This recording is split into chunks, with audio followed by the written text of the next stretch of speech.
Partition of Bengal, 1905.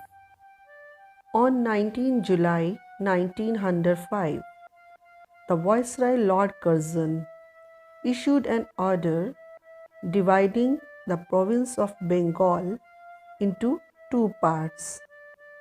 East Bengal, now which is known as Bangladesh, in which the majority of the population was Muslim, was separated from the rest of Bengal, which had a high percentage of Hindus.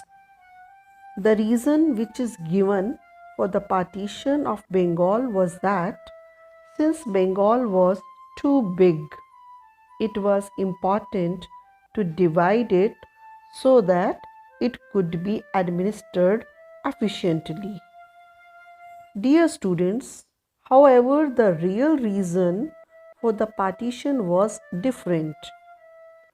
The national movement in Bengal was very strong.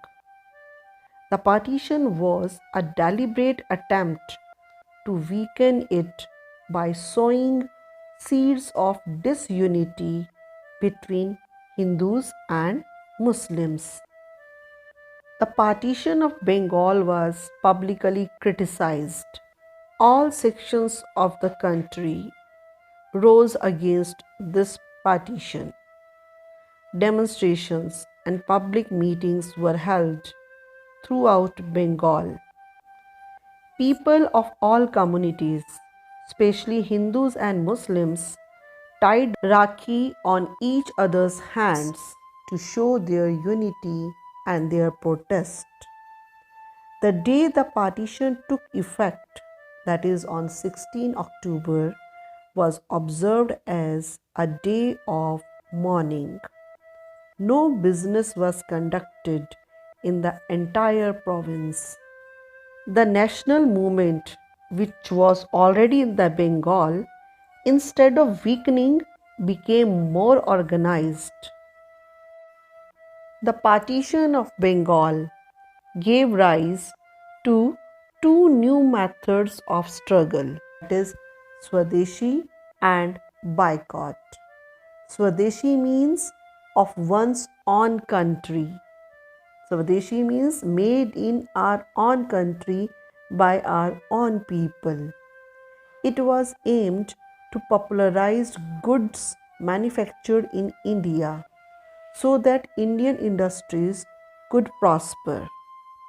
The students boycotted schools and colleges and joined the anti-partition agitation. Foreign goods were burnt. Shops selling foreign goods and liquor were picketed. At some places, huge bonfires of foreign clothes were organized. The movement spread to all classes and groups of people.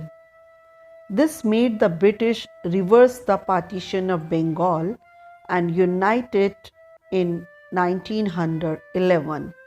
During this time, the role of radical group in INC, who were also called the Garam Dal, was appreciated. They succeeded in uniting the Indian people against the common enemy, the British.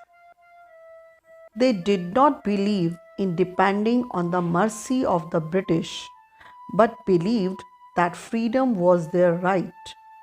Bal Gangadhar Tilak gave a slogan, "Swaraj is my birthright and I shall have it."